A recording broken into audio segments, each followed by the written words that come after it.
So hey anime fans, the series name is What If Naruto Got Harem with Hana? So let's start the series. With the exception of one compound in the city, the home of the Inuzuka family, where loud, boisterous laughter and dog barking filled the air, the majority of the village was quiet as the sun rose over Kanahagakure, the village hidden in the leaves. It was another warm, clear day in the generally peaceful village, and most people were quietly getting ready for the day. Some were getting ready to open their shops, while others were getting ready to tend to their modest crop fields. After feeding and watering the dogs, the boys were in the main house's backyard rolling and tussling with the Nen. They had been playing with the dogs for almost 20 minutes when Kiba's mother and clan head Inuzuka yelled, "Alright pups, get up and get ready, you're gonna be late to the exams, and I will not have you boys repeating this exam again." Her voice had a tough, no-nonsense tone, but the boys could tell she loved them both. Despite Naruto's lack of Inuzuka blood, she treated him like one of her own litter ever since Kiba had brought the boy home from the playground years prior.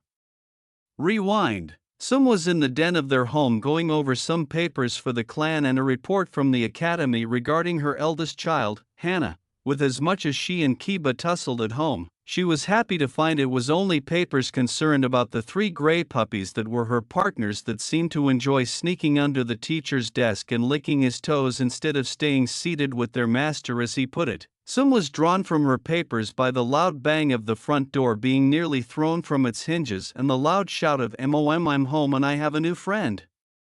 This shot belonged to her youngest, her son Kiba, storming out of the den and into the kitchen to find 2 dirty 7-year-old boys with mud tracked into the kitchen with the door standing wide open being them. To her surprise, her son's new friend was a great surprise to her. She knew exactly who the boy was and had to hide her sad smile. The messy little boy that stood before her, covered from the tips of his blonde hair down his kill-me-now orange shirt and shorts, all the way down to the wiggling toes of his little bare feet, was none other than the son of her late friend Kushina, and the late 4th Hokage Minato Namake's, little Naruto Uzumaki, his whiskered cheeks nearly being split by his smile. Both boys stood there smiling up at Sum. Kiba's was completely happy and oblivious. Naruto's, though, was tinged with nervousness, fear, and a little bit of hope. Naruto knew all too well the fact that he may be rejected and at best shoot out of the house and lose his new friend, or at worst be beaten again and left outside to bleed and cry till he healed and could walk to his decrepit, broken-down apartment in his barely working shower to clean up again.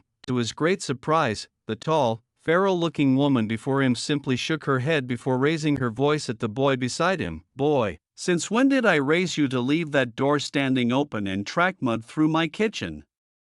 Take your friend out back, hose down, and I'll bring you dry clothes. Then you're both going to come back in here and clean up this mess. Now go close that door and get your little asses out back and find that hose." The boys both chucked before turning and running back out the door, again forgetting to close it, and ran around to get mostly cleaned up, leaving Sum standing there shaking her head with a helpless, happy smirk. "Kushi-chan, your little boy is just like you." End of flashback. Both of the lads, who are now 12 years old, stood up, petted the closest dogs, then said hi Kazen/chan and ran inside to get breakfast before leaving through the still open door.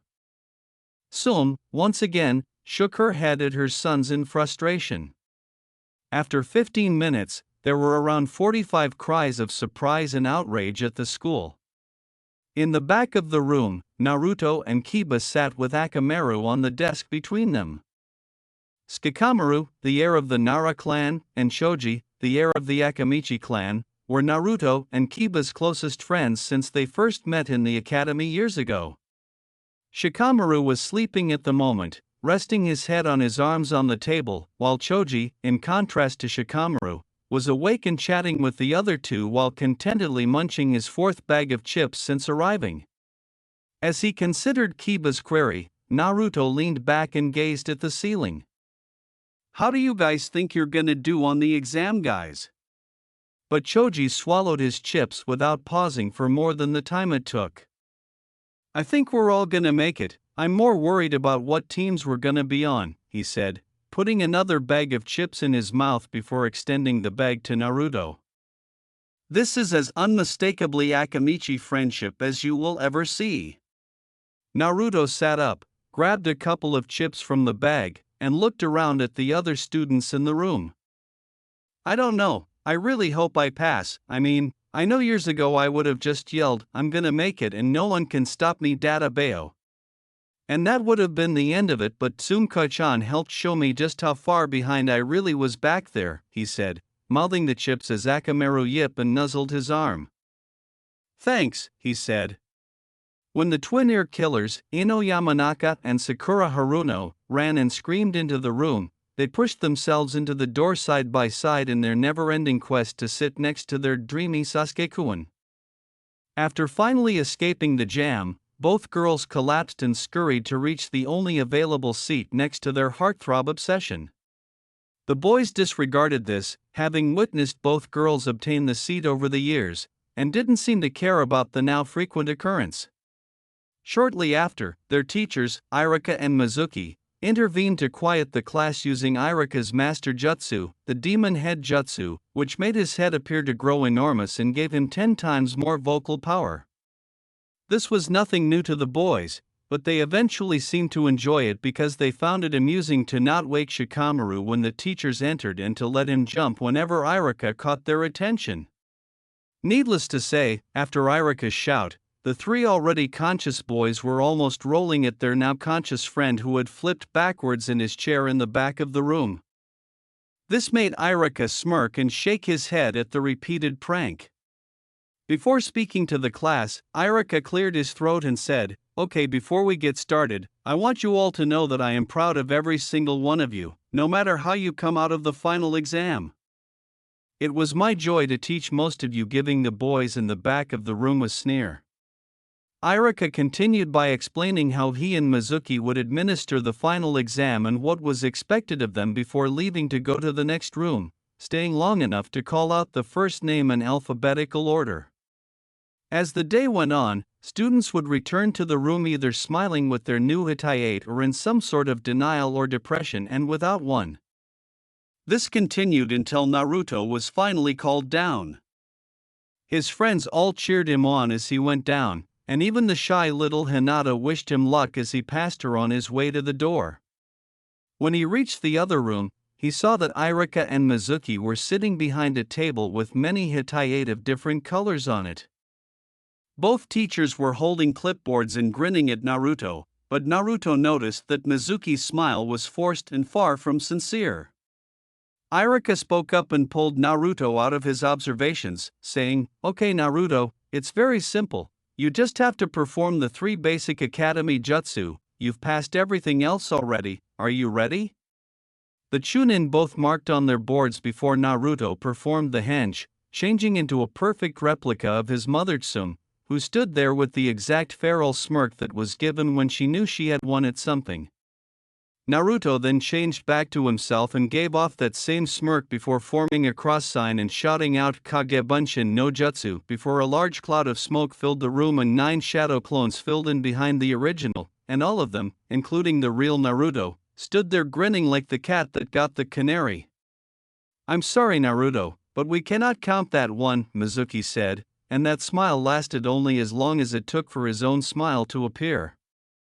Naruto's smile and spirit fell. Tsumko-chan's going to be so disappointed or pissed or both, Naruto thought to himself before a new voice spoke up from the door in the back of the room. They all turned to see a tall, broad man leaning against the doorframe. He was easily one of the tallest men any of them had ever seen, easily matching Jiraiya of the Sannin, his long, dark brown hair tied back in a ponytail, a few strands hanging over the front of his horned canola hitayate and down his face on the right side. His dark brown eyes squinted a little as he smiled at the blond boy standing before the table. Stepping into the room, they could see that he wore loose, black cargo pants, wrapped at the ankle over his black shinobi sandals, a shinobi mail shirt under a gray-black shirt with a red jacket with green accents covered in storage pockets and storage seal arrays visible on the inside with the plate from a hitayate that kanji for oil attached to both shoulders. He pulled off his fingerless gloves as he stepped up beside Naruto and placed a hand on his shoulder. Naruto looked up at him with the slit pupils of his blue eyes. "Daranai-san. You really made it." As the teachers stood and bowed to the man, Naruto grinned up at him. Darius-san, it's a pleasure. What brings you here? Iruka inquired, sincere in his happiness to see the man by his surrogate brother or son. As much a pleasure as it is to see you here, but I'm afraid you're wrong about that jutsu being acceptable. I'm afraid Naruto must perform the standard bunshin to pass this exam, Mizuki said before anybody could respond. He sat there with a smug grin that he couldn't help but show. If that's the case, then I think it's safe to say that I shouldn't be standing here as I am, now should I? The man now known as Darius began to glare at the smug teacher, knowing full well from the letters he had received of the teacher's subtle attempts to sabotage the boy's education and grades. He leveled a small amount of killing intent directly at Mizuki, who began to perspire, knowing that there was an actual precedence to Naruto's situation, and that man who created that precedence was standing next to the demon brat that he detested. Iruka grinned as she called Naruto forward to select his Hitaiate. Naruto cheerfully selected one with a dark gray band to go with the new jacket some had purchased for him and had waiting for him at home after he graduated. Congratulations, Naruto, I'm so proud of you. Iruka said, grinning at him before giving him the name of the next person to send in and sending him on his way. Iruka-sensei, Daranai-san, want to get ramen with me after you're done before I go home? Naruto asked, looking back as he reached the door and tied his new headband over his forehead. I don't know what kind of shit you're trying to pull, but I know full well that you know that an advanced bunshin like that is acceptable under the Yandame's amendment to graduation requirements, Darius said, turning back to face Mizuki after both men nodded and waved him away. Under the watchful gaze of both guys, Mizuki began to perspire as he hurriedly came up with a plausible excuse to hide his own ass. I was just seeing if he would stand up to me and if he knew the rules or not. It's a good thing that I stepped in then, considering that you're only meant to give the prescribed test and not added stress to the students, Darius said, looking at Iruka. Jan-ken for the bill tonight? Despite knowing that this was a blatant lie and a rather bad one at that, he chose to ignore it with the intention of telling the Sandame about it when he formally reported his stop-in. At the academy gates a few hours later, a familiar voice interrupted Naruto and Kiba as they were standing there joyfully discussing passing their potential team placements for the following Monday, who they hoped their senseis would be, and what they generally believed their first missions would be. Naruto blushed a little when Kiba's 13-year-old sister Hana said, "Hey Runts, am I still the only ninja of the three of us?" as the newly minted Chunin approached them with her friends, the Haimaru triplets following behind her. Naruto had to shake off his blush before he could smile at her like Kiba did. To support his partner's pride, Kiba proudly puffed out his chest and Akamaru also shouted out, "Yeah, it wasn't a problem at all, just like I said." With a faint flush grazing her cheeks, Hana turned to face Naruto and grinned, asking, "So, how did you do, Naruto-kun? Blow them away?" Daranai-san showed up and made sure I passed when Mizuki-sensei tried to say that I couldn't pass using shadow clones, that they had to be academy-style clones. Oh, that reminds me, I'm going to go eat at Ichiraku's with him and Iruka-sensei when they get done in a couple minutes. Tell Tsumka-san that I'll be home after we eat, okay? Naruto's smile wavered a little before getting back up. Mom will be fine with it. You'll be hungry again by the time you get home anyway, Hana said with a smile and a shake of her head. She approached him, embraced him, and whispered in his ear, "Congratulations, Naruto-kun." When she saw the two men approaching the gates and turning to face the trio, she released her hold and took a step back. "Hey you two, gonna take the shrimp with us and get some celebration ramen for him. Tell your mom we'll have him back home long before dinner," Darius said, grinning and gesturing for Naruto to accompany them. Naruto smiled and waved at his siblings and friends before running over to the men and the three of them leaving. The two Inuzukas then left for home, discussing how missions went and potential senseis and teams that he and Naruto might be on. Given their already excellent teamwork, Kiba harbored a small hope that he and Naruto would be on the same genin team.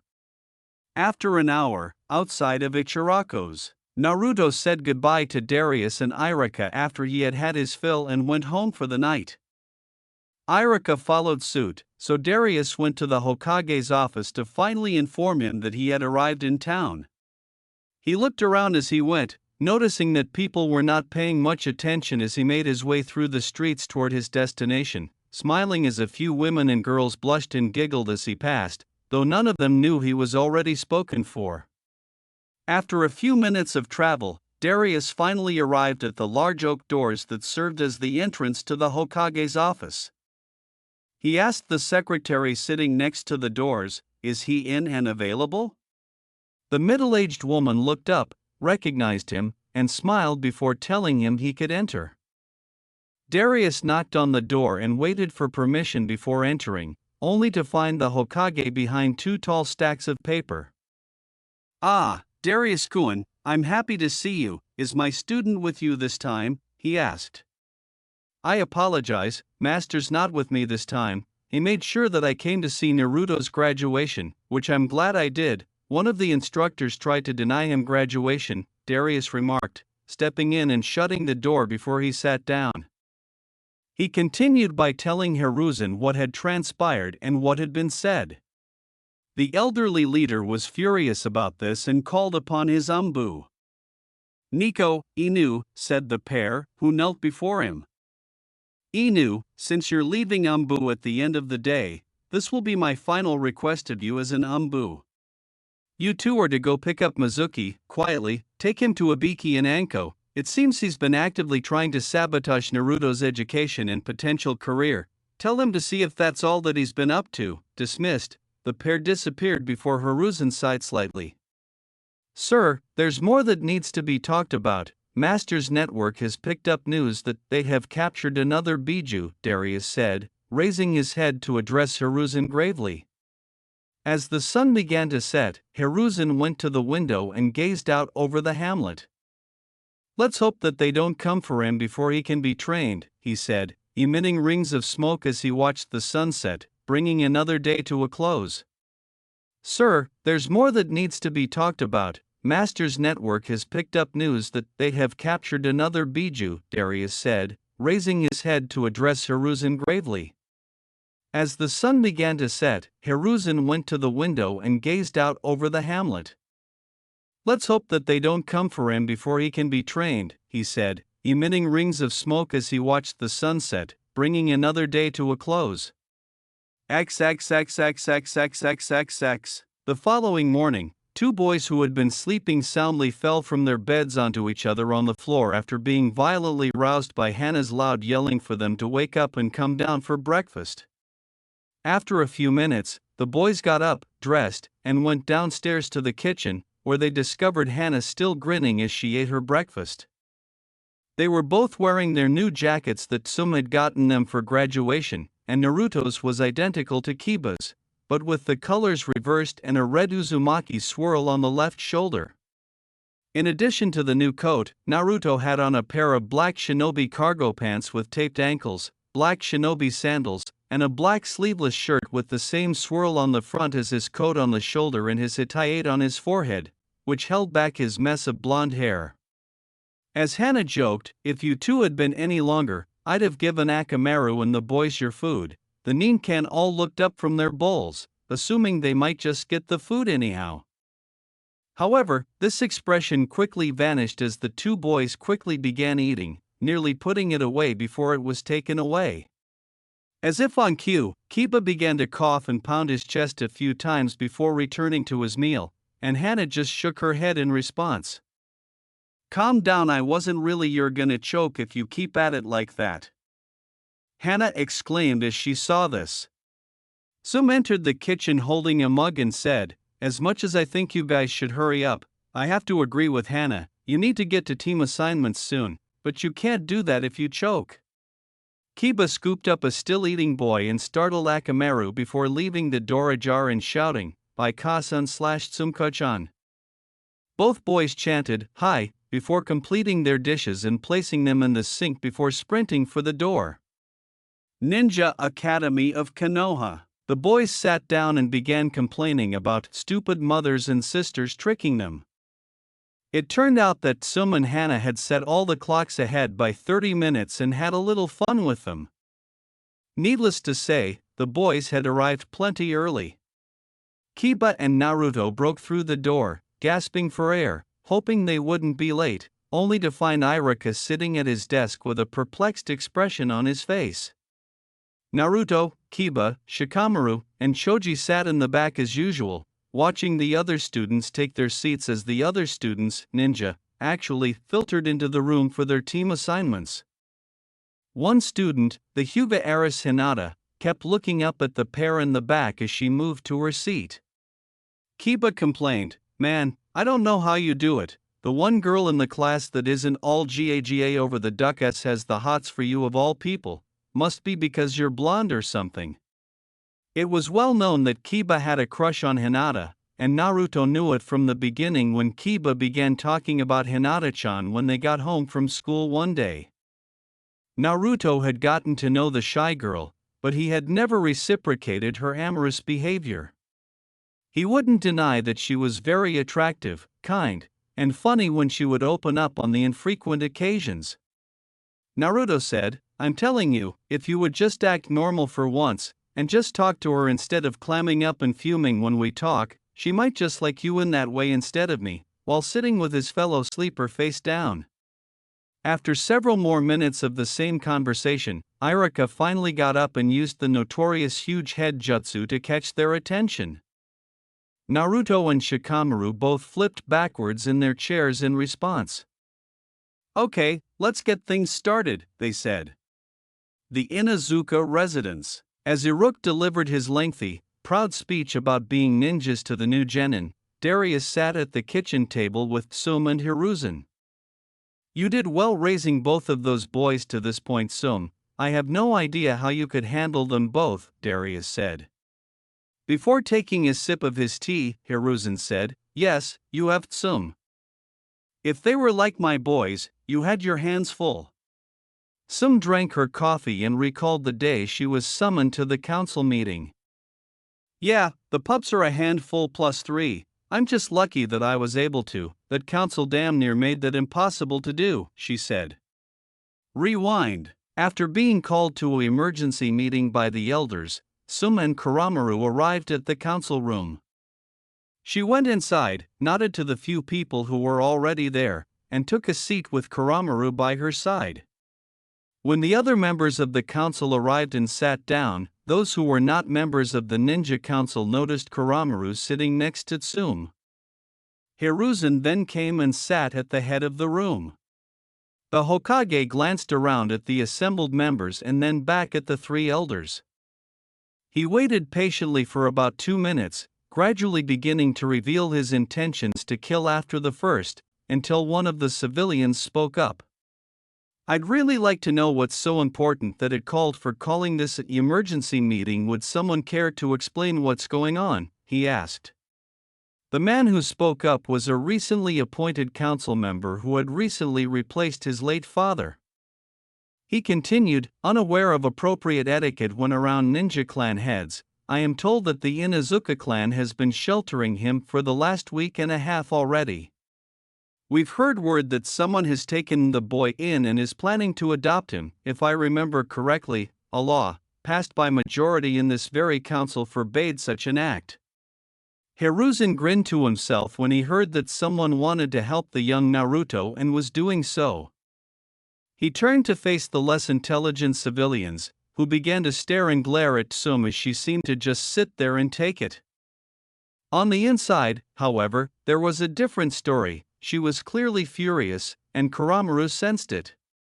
He let out a low growl that caused the counselor who had spoken up to ask, I hate to sound as new to this as I already seem, but why is there a dog in this meeting? I realize that the Inuzuka have a partnership, but should it actually be here?" Kuramaru said, "You do realize that I can speak, correct?" when he shifted his head so that it was above the table and faced the man. "You do realize that even though you can speak, you are not a member of this council?" the counselor asked, trying not to show his surprise as he met Kuramaru's eyes. Kuramaru cocked his head to the side and said, with a tone that sounded like a smirk, "You do realize I can easily and happily piss on you from here?" The civilians gave him a few horrified looks, but the ninjas, including Hiruzen and one dog-masked Umbu, who stood in the shadows behind him, snickered.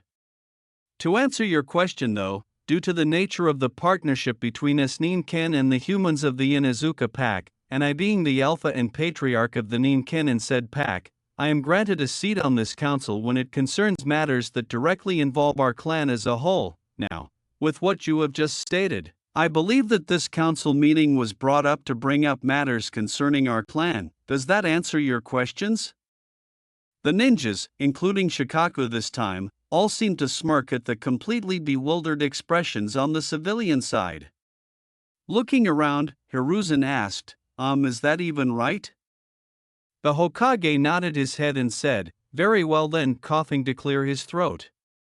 Now, as I was saying at the beginning of the meeting, it has come to our attention that one Inuzuka has plans of adopting the boy, as we know, that is not allowed or legal. What are we going to do about this?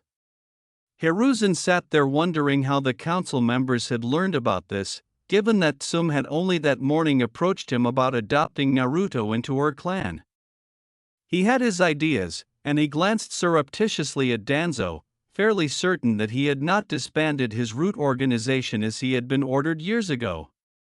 Nothing's going to be done, because she's not adopting the young man, she's simply offering him aid and shelter, which is not against the so-called law that this council created just to spite that young man, Jiraiya said before Hiruzen or anyone else could respond, turning heads to see who was speaking. Sum wanted to respond to Jiraiya's comment as the council members turned to face him, but one of the older members interrupted. This is his solution to the problem. He's right, if I don't adopt the pup, then I can keep him with us, I can help him out while the rest of the village tries to hurt and hamper him. Great maneuvering, you old pervert. She smirked to herself as she saw him standing there with a 23-year-old Darius standing next to him, slowly scanning the room as his master spoke. Hello, Lord Jiraiya. I think this young man is your new apprentice Darius. We're happy to see you and him again, but I'm sure you're wrong about what you said. The counselor, Mabuki Haruno, sat back in her chair and smirked triumphantly, or at least that's how it seemed until a book was casually placed on the table in front of her. Jiraiya was still grinning. Would you please take a moment to look at that page and read what adopt means? Despite knowing the meaning, Jiraiya wanted to make a point as he stood in front of her. Humorous Hiruzen interrupted her, giving her a stern look. I'm sure we all know the meaning of the Mabuki began to perspire before beginning to read, adopt, to take into one's family through legal means and raise as one's own child, but Lord Jiraiya, that is exactly what she is doing. Ah, but it's not, Jiraiya said, moving closer to Tsum as she approached the ninja council members. Has she signed any documents announcing Naruto Uzumaki as her adopted son? Not waiting for a response, is she really adopting him as a member of her family? No, she is taking the young boy and treating him like a low-paid stable hand, if you will. I have seen the pens at their compound, and given what some of your relatives leave behind, it might as well be called a stable. Kuramaru will be working for room and board, and before you say a word about that being prohibited, trust me, I looked. Jiraiya looked around to make sure that no one would say anything against him and his plan to help his godson since he couldn't be there long enough to do so. Knowing that his plans to provide shelter for the boy and transform him into the living weapon he believed any Jinchuriki should be would fail, Danzo gritted his teeth and said, seeing as there is no actual issue here to be discussed since Jiraiya cleared up any misunderstanding, I call this emergency meeting to an end. Hiruzen, Sum, Jiraiya, and Darius all remained behind after everyone else had left, with the exception of Inu, who emerged from the shadows and joined them. Inu was dressed like a typical Umbu, with his gravity-defying silver hair standing behind his mask. That was quite the save there, Jiraiya. I was wondering if I'd have to do something drastic to let Sum here keep Naruto with her, though I'm sure she would have much more wanted to bring him into her family. Sum was smiling with a sorrowful face when she said this. They all agreed, but Jiraiya felt a little bad for not caring for Naruto himself. I'll be sending Darius here back alone every so often to check in on little Naruto and help teach and train him with you, and I'll come visit when I can, Hiruzen said. I'm just happy that I can help take care of my best friend's son. She would have done the same for Kiba and Hana if the roles were reversed, Hiruzen added. Some said to the elderly Hokage, "Some, you should probably go on home. I'm sure you've got a few eager kids to get back to with the mostly good news," before leaving with Kuramaru at her heels to inform Naruto that he will be staying with them going forward. Back end for Flash. If it weren't for that brilliant old pervert, Naruto may have been living alone in a ratty little apartment that got broken into and vandalized over and over. He's actually happy on his birthday now, even though we don't participate in the festival, she said, smiling to herself at the memory of Jiraiya saving the day, so to speak, and giving her the opportunity to care for Kushina's only child, who had gradually begun to resemble her own. I am a little sad that he never gets to go out and participate. The festival should be celebrating him for his sacrifice, but instead, they try to sacrifice him to alleviate their own lack of understanding, Darius said as he finished his cup of tea, declining Tsum's offer of a refill. I actually should head out after a bit. I need to catch up with Master soon. I'll be back in a couple months. By the way, thank you Hokage-sama for letting me meet with Naruto's Jonin-sensei. I'm rather pleased with your choice. I just hope he keeps what we talked about when he starts, if he passes them, Darius said, getting up and bowing to his hostess and leader. Hiruzen couldn't help but laugh at Tsum's remark. I still find it hard to believe that old pervert managed to train and bring up not just one but two very capable ninja like Minato and Darius. As Hiruzen looked at the little scroll left on the table for Naruto, he sipped his tea quietly and said, "They are all three very much alike, each with their own personality, but all very reliable, loyal, and extremely dangerous and powerful in their own ways. I'm very proud of my student, and his." Ninja Academy of Konoha. Now for Team 7's members, Sakura Haruno, Sasuke Iruka started, but was cut off by said Haruno's booming, yelling, triumphant roar. As I was saying, Sasuke Uchiha, and Naruto Uzumaki, Iruka said, coughing to get her attention before she sat down. Despite the other fangirl's murderous looks, she was beaming at the choice. This caused a loud thump and a groan. Sakura's head hitting her desk caused the thump, and Naruto's head was still on his arms in a feigned sleep. Why must the incredible Sasuke-kun be on the same team as such a worthless shinobi? Sakura became enraged as she attempted to move closer to Sasuke, who attempted to move farther away in response. Naruto merely complained into his arms about loud, annoying, pink-haired fangirls and bleeding ears, loud enough for his friends to hear. The other three boys and one puppy laughed in the back of the room. When the boys had calmed down, Iruka said, "If you're finished back there in the peanut gallery," before starting to read again. "Your Jonin-sensei will be Kakashi Hatake," he said. Naruto heard this and opened his eyes, keeping his head down to conceal his reaction. "He's a legend, man. I hope he teaches me some cool things like Daranai and that old man that stops by with him," Naruto said. Team 8 will consist of Shino Aburame, Hinata Hyuga, and Kiba Inuzuka, he said, followed by a little yip. "And Akamaru," he said, smiling. "Your Jonin-sensei will be Kurina Yuhi," he added, blushing slightly as he looked down at the somewhat disillusioned Hinata.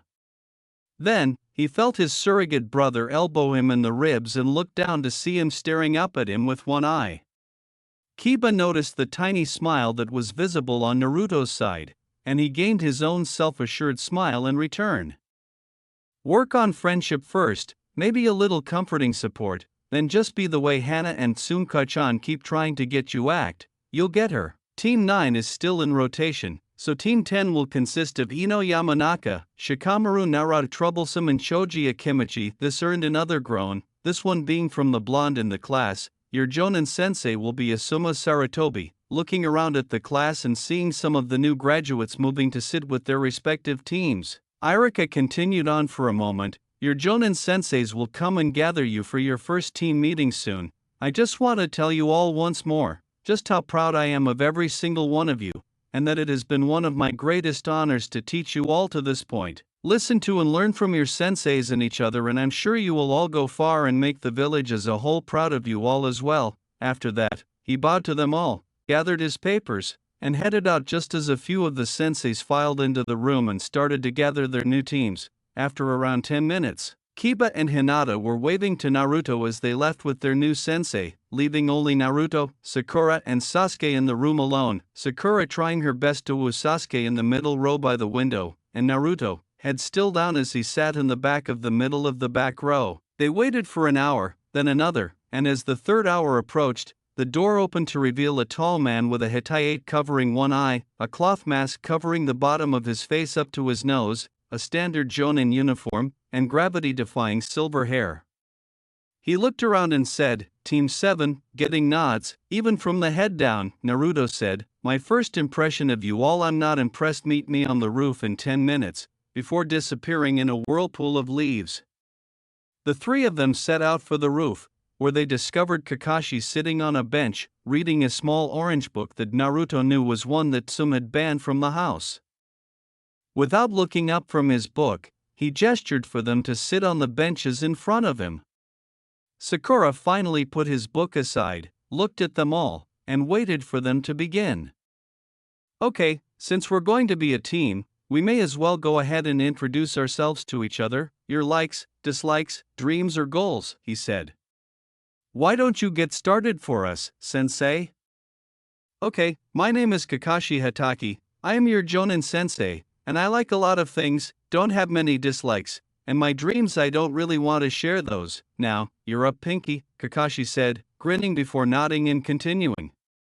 Sakura pointed to Sasuke, and all three genin perspired as they all thought the same thing. All we learned was his name and rank. Sakura gave in and began. With a glare that somehow contained murderous intent, she said, "My name is Sakura Haruto, I like Sasuke-kun, my family, and studying. I dislike perverts and Naruto. My dream is to one day," she said, squealing as she pulled her hands up to her face. Kakashi perspired at the description and turned to face Sasuke, saying, "Okay, now, Mr. Dark and Moody, you're up." This earned him a glare from Sakura for the name. "Remember that my name is Sasuke Uchiha." Kakashi, somewhat disappointed by Sasuke's statement, sighed softly at what he had heard. "I don't like much, I hate a lot, and my dreams, no, my aspiration is to kill a certain man, and to rebuild my clan once I have killed that man," he said, turning to face Naruto. Naruto chose to stand as he said, "My name is Naruto Uzumaki, I like training, my friends, my family," which surprised Kakashi until he heard the next line, "and their name Ken. I dislike people who pass judgment without knowing the whole truth or the matter, and arrogant pricks that think the world owes them everything without earning even a scrap of what they already have." Kakashi glanced slightly at Sasuke and said, "My goals are to become the best shinobi I can for this village, to make my family proud, and to become Hokage one day." As he finished, Sakura yelled, "Okay, now, I want you all to meet me at Training Field 7 tomorrow morning at 6 a.m. for your test." Before he could complete the sentence. "What test are you referring to, considering we have already passed it?" Kakashi took this opportunity to clarify. Sasuke actually nodded his head to this, rather upset that he'd have to take another pointless, at least in his opinion, test when he's already passed the first one with flying colors. That test was to see if you had the skills needed to be considered by a Jonin for a team. This test is the real graduation test, the one to find out if you have what it takes to make the cut as a real genin of Konoha, to join the ranks and defend our village as a skilled and reliable shinobi or kunoichi. Now, with that said, you'd better not eat breakfast tomorrow morning, you're going to end up losing it if you do, and I'd rather not have to avoid it while administering your test now. See you all tomorrow morning at 6 a.m., he said, leaving his potential students sitting there before Naruto and Sasuke both got up and hurried to the stairwell access door before Sakura arrived and hurried to follow them. Naruto left the academy gate after they reached the ground floor and headed home, certain that he had heard Sakura try to invite Sasuke out to dinner because they were now a team.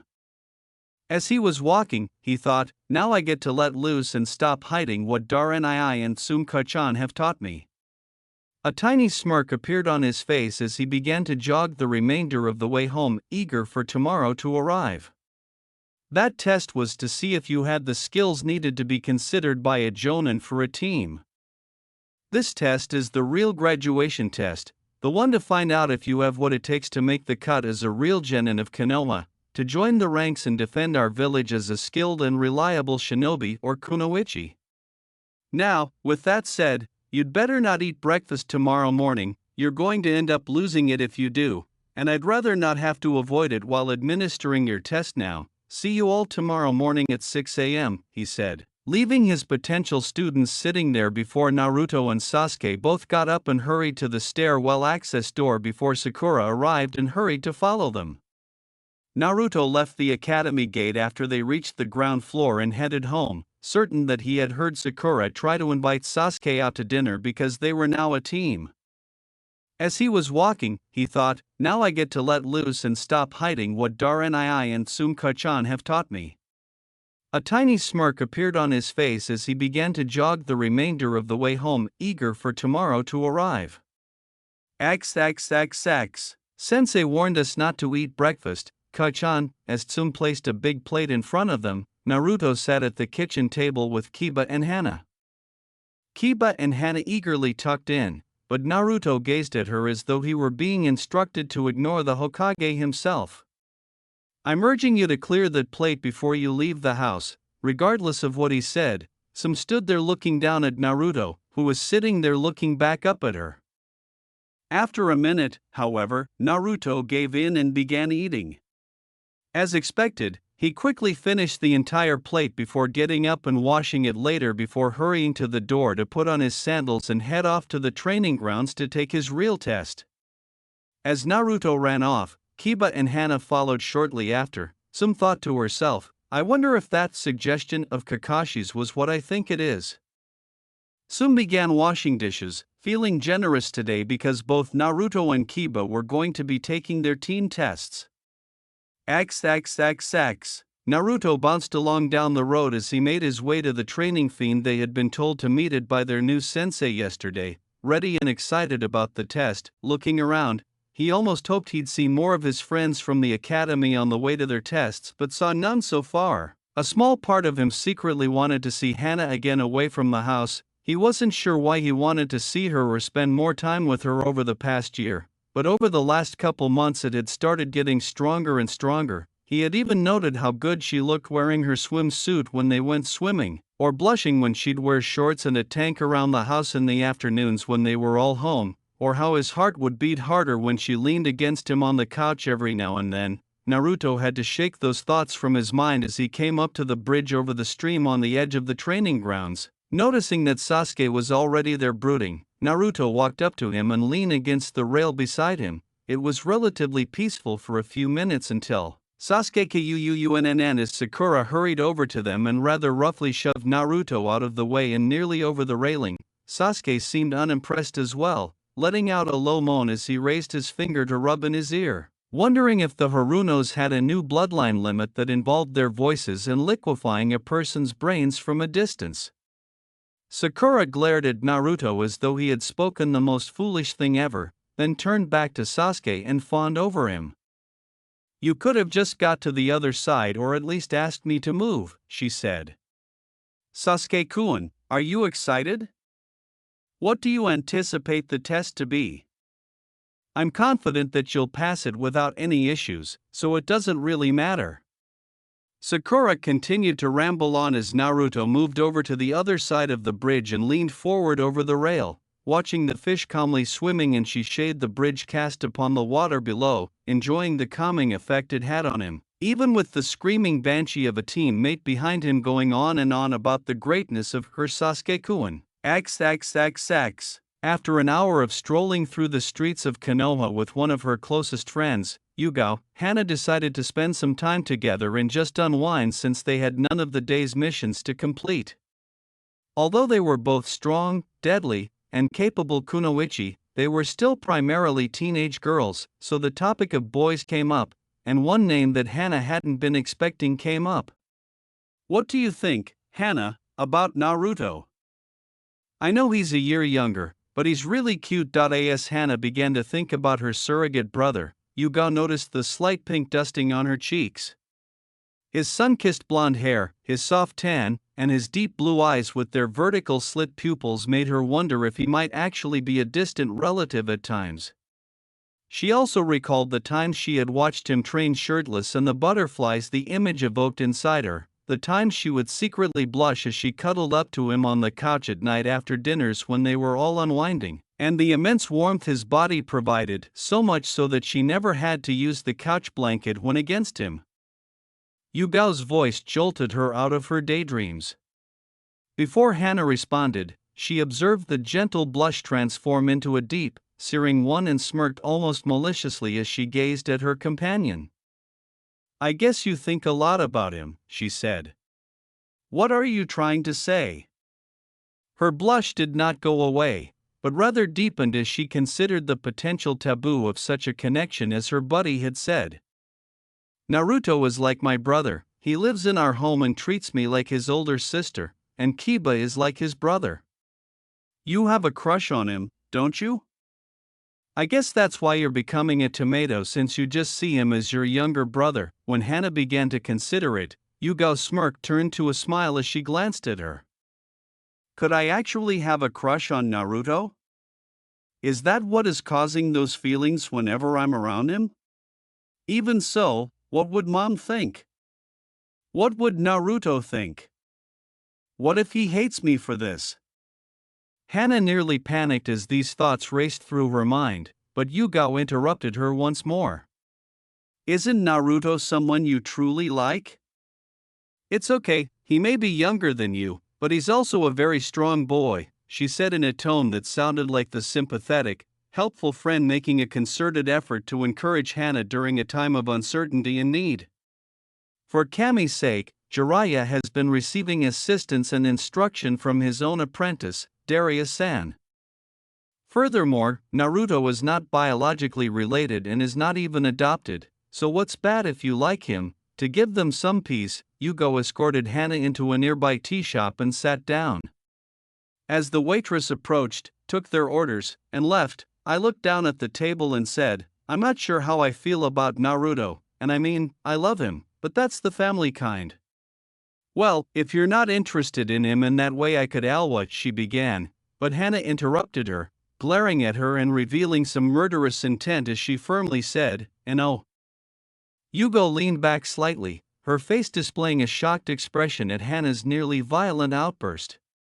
Hana swiftly regained her composure and lowered her head to gaze at the table once more, this time in embarrassment at her behavior. "I apologize, Yugo. I'm not sure what happened to me," Yugo said, gathering herself. She shook her head. "I think you might love Naruto more than just as a little brother, but it's okay, Hana." "That's actually pretty close to the reaction I was expecting," she said, looking up at her with a look of complete confusion and conflict on her face as she turned to face her friend with the new information. XXXX. When Kakashi finally arrived with his book in hand after the third hour of waiting, he discovered Naruto sleeping soundly beneath a nearby tree, Sasuke pondering the bridge, and Sakura sitting sulking on the opposite side of the bridge. That is, until Sakura saw Kakashi and stood, pointing to the tree and yelling, "You're late." Naruto jumped out of his slumber and saw their sensei standing on the bridge with his teammates. He got up quickly and ran to them. Although Kakashi appeared composed and unconcerned, he was disappointed in Sasuke for his treatment of not only Naruto but also his teammates in general. He had been hiding in a nearby tree, watching his potential team and their interactions. "Nice of you to join us, Dobe," Sasuke sarcastically said as Naruto joined them. Sakura chose this moment to express what the three of them were wondering. "Okay, now that we're here and ready, I'll explain this test for you," he said, closing his book and putting it away. Kakashi pulled out two bells and held them in front of his face in silence for a good minute before continuing. "Your objective is to get these bells from me before noon. I'll set a timer, and once the alarm goes off, if you are not holding the bells, you fail and I send you all back to the academy to wait and try again next year." Kakashi put the bells on his hip and then turned back to face them. Kakashi-sensei, there are only 2 bells, there are 3 of us, he said. As the genin hopefuls allowed it all to sink in, Kakashi pulled out a timer and set it for noon and placed it on one of the training posts in the center of the field. Now remember, you must get a bell before that alarm goes off, your test starts now. Kakashi said, standing there for a moment, allowing the thoughts to race through their minds before darkly continuing, "We'll go back to the academy, you all will have to come at me as if you were trying to kill me, that's the only way you will even get close." As he finished speaking, all 3 vanished from view. At least he believed they had, since when he turned around, Kakashi saw Naruto standing in the center of the field, examining him. "Naruto, you don't look very intelligent. Do you plan to fight me one-on-one?" As he spoke, Kakashi pulled out his book. Off in the bushes, Sakura muttered to herself about what a complete moron her blonde teammate was.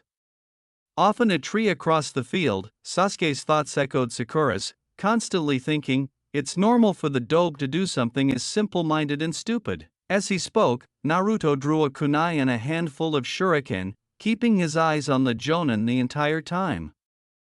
Despite Naruto's caution, Kakashi appeared to be completely unconcerned as he stood there and giggled a little while reading his little orange book. This carelessness is what led to Naruto's move, as he rushed directly at Kakashi and let fly the shuriken in his left hand as he approached him. As the shuriken approached him, Kakashi simply dove all of the thrown weapons, never taking his eyes off his book. As he dodged, Naruto got within arm's reach of Kakashi, taking a swing at his chest with the kunai, but Kakashi leaped back, seeing Naruto's left hand reach out for the bells on his waist. "Nice try, Naruto, but too obvious," he said, leaping back away from him as he pulled out another kunai and threw it at him. Kakashi simply dodged and moved in against Naruto's defense, forcing him to leap back this time out of fear of being hit. Naruto pulled out a handful of kunai and shuriken and let them all fly while in the air, and Kakashi decided to end it because he was growing a little tired of the repeated attacks. Before he could land or change direction, Kakashi, still reading his book, threw a side kick that caught Naruto in the chest before he landed, sending him flying back until he struck a tree, but instead of a loud crunch, splatter, or cry of pain, there was a puff of smoke. "Akage Bunshin, very nice Naruto, let's see if you and your teammates are as good as I hope you all are," Sakura said, stunned by what had just transpired. The blonde idiot, whom she viewed as a nuisance and a hindrance to her and her, had just used a B-rank jutsu, which was the advanced version of the one he had never been able to pull off in class no matter how hard he tried. Sasuke, on the other hand, was crouching on a branch, wondering when and where the dead had last learned such a technique, knowing that it would help him kill his brother and give him the extra edge he needed. The real Naruto, on the other hand, was hiding deeper into the tree line, taking in the knowledge that his clone had just learned from its attacks against Kakashi. He was relieved that Darius had taught him that technique and its uses a few years prior. Rewind. Darius was standing across the field from Naruto in the expansive training area of the Inuzuka property, staring at him. "Alright, Naruto, well job. Would you want to see me demonstrate a jutsu that few people can use? It will help you much both during training and when you are a real Konoha shinobi." Naruto quickly nodded his head as he looked on impatiently before Darius stepped back a step and formed a single hand sign that Naruto had never seen before, and called out Kage Bunshin no Jutsu. As Naruto watched, a cloud of smoke formed next to Darius. When the smoke cleared, Darius and a replica were standing there. Naruto slouched his shoulders and huffed. The duplicate Darius stepped up while the actual one talked, sounding a touch sad as he said, "It's just another clone technique, you know I can't do that." "Is this just another clone in your opinion?" "Tell me what a clone is," said the Darius clone, pausing as Naruto proceeded to define a standard clone. As the real Darius approached, Naruto attempted to run his hand through the clone next to him but was stopped by the clone's abdomen. The clone technique creates a minor genjutsu that makes the onlooker believe that there are multiples of the user, but there is no real mass to these clones, Naruto said. However, is that person coming over the clone or are you the genuine one? As Darius and the clone began to laugh at the subsequent acts of incredulity, Naruto reached out and touched him.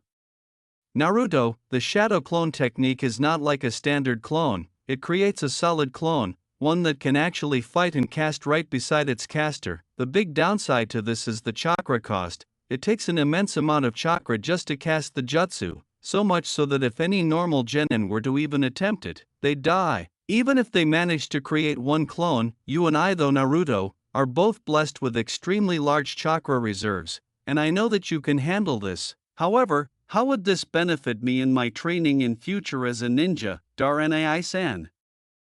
Though Darius shook his head at this, he chose to demonstrate rather than explain. He took out a notepad, tore out a page, and gave it and a pencil to Naruto before leaving the clone and Naruto a good 15 feet away. I can see that it would give me an edge numbers-wise if I were in a pinch, but that's all I can see, Darius said. Naruto scowled as he scratched through the word he had just written on the paper, and the clone laughed as he did so. Naruto quickly wrote something down on the paper and handed it to the clone, who read it and gave it back to Naruto before ascending in a puff of smoke. Okay, Naruto, I want you to write something on that paper. I don't care what it is, how much or little you say, but something other than ramen. That would just be too easy to guess. Once you've done that, hand the paper to my clone. It will not carry the paper to me or say anything at all, the clone said. Naruto looked down at the paper that said, Sumika-chan is so strict, and his eyes widened. Yes, she can be, she is for a reason, and one reason is because she loves you, Kiba and Hana, he said. How did you manage to do that? Naruto hurried over to Darius with excitement and waited for him to give him an explanation. As a scouting technique, the Kagebunshin no Jutsu was developed so that the user could create a clone that would enter and gather as much information as possible. Even if the clone was found and killed, all of its memories would be sent back to the user. There would be no risk of casualties, no information loss in the event that the spy was killed or captured, and no way for the spy to be tortured or questioned. So tell me, if you were to create a dozen clones and have them each study a book or scroll, then dispel, what do you think would happen? Smirking at Naruto's expression of dawning realization as he realized what a fantastic tool this could be for him, he bowed to Darius right away, and the two of them began working to teach him the new jutsu while Tsum and Hana watched from the house, albeit from different rooms and windows. Back end for Flash. After the memory faded, Naruto realized, he's a jonin, we're not even genin yet and we're meant to get those bells from him. Either he's insane, or this is more than testing our skills, or both. I need to find Sakura and the team and see what they think. Naruto then took a slow sniff of the air and followed his nose to his teammates. As he made his way toward Sakura, Kakashi looked over to the bushes he was moving through. He was very good at stealth, better than Sakura, and on par, if not better than Sasuke. His eye swept over to each of their hiding places as each name came to him. Sakura laid on her stomach beneath a shrub at the edge of the clearing while Kakashi read his smut. She had been wondering where the real Naruto was until a hand clamped over her mouth from behind in a quiet, soothing voice that she knew spoke up. Sakura, it's just me. I'm going to remove my hand from your mouth now, so please don't talk too loudly. Sakura nodded despite his look, and after his hand was gone, she spoke to him in a hoarse whisper. You fool, what do you want? Sakura was about to respond to Naruto's blasphemous remark about Sasuke when she paused to consider it. She had to acknowledge that Naruto had a point when she asked, why would our sensei do that unless, because Kakashi is a jonin, we're fresh out of the academy, and he wants us to attack him and take those two bells off his waist. There's no way in hell that any of us, not even Sasuke, could do that alone at this point. There's something more to this test, a second meaning to it. She started to reply, as much as I hate to say it, you're right Naruto, there is more to this, we need to find, but was cut off when Katan called out, Kokaki no Jutsu. Sakura went to stand up and head for Sasuke to congratulate him on his greatness, but Naruto clamped his hand over her mouth and held her down when he saw something was amiss. Both teenagers turned to face the center of the field and saw Sasuke breathing out a huge ball of fire toward Kakashi, who simply stood there until the fireball engulfed him completely. "Sakura, look," Naruto said, removing his hand from her mouth to indicate the smoldering log where Kakashi had been standing.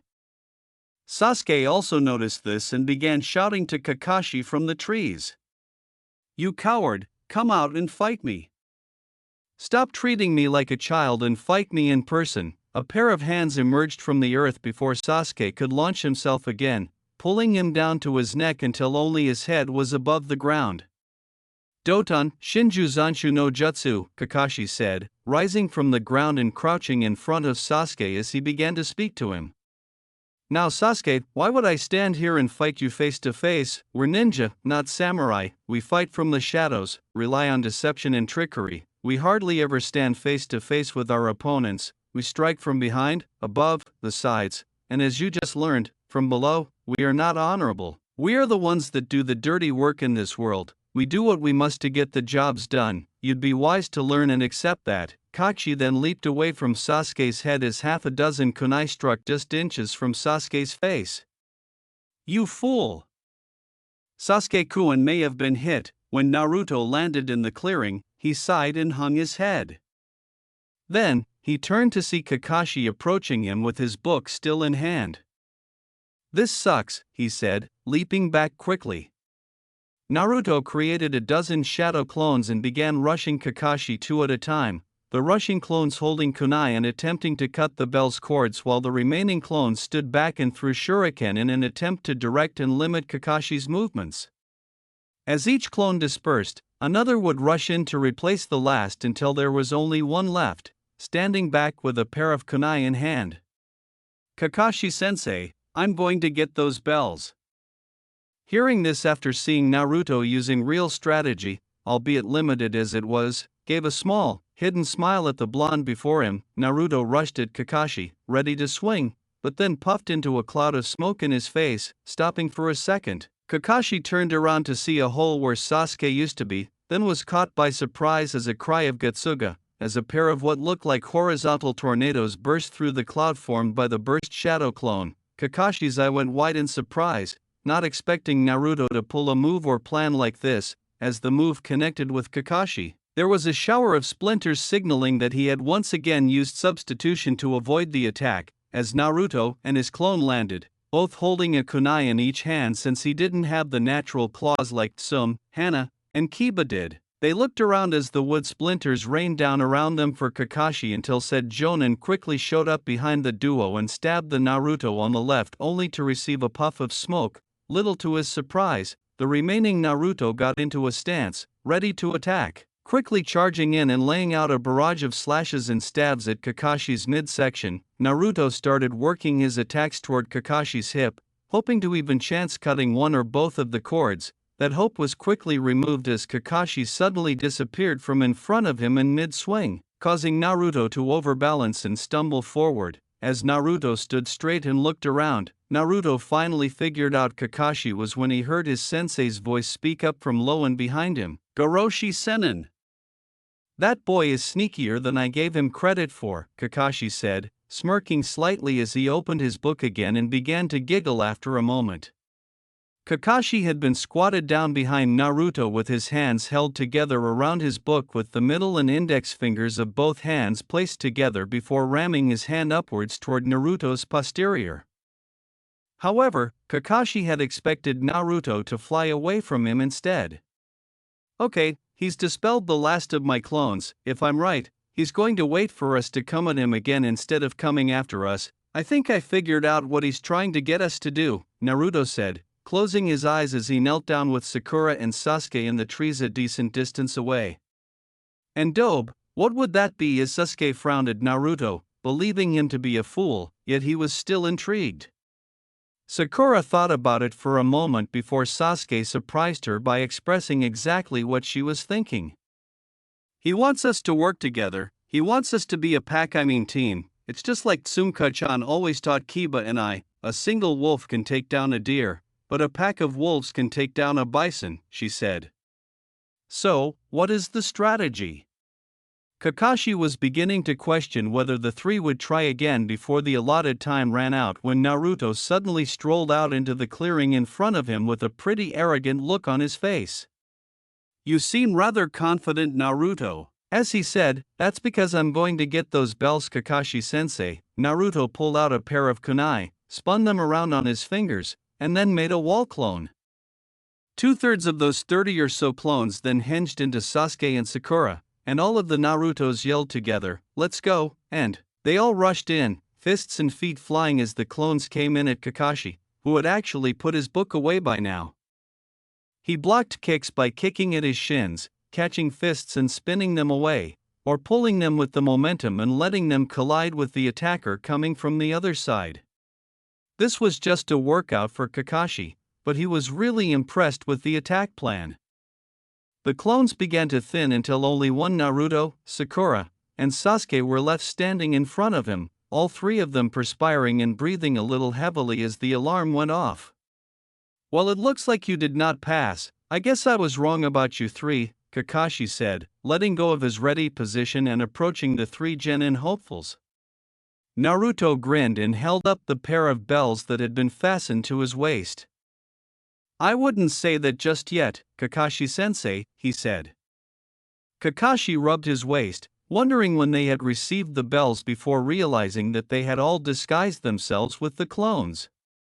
"You were Naruto, one of the clones I captured and tossed." As Kakashi acknowledged their accomplishment, Naruto's smile widened even more. "Very well done, but there remains the fact that there are only 2 bells, one of you has to go back," he said. Naruto took the bells, and rather than giving one to Sakura, Sasuke, or even to each of them, leaving himself without one, he surprised Kakashi once more by throwing them to him. As all 3 genin stood there grinning at Kakashi, Naruto's next words were met with pride. "Pass us or fail us, either way, we're doing it as a team," saying, "Congratulations Team 7, you pass." Kakashi pocketed the bells and grinned back at them.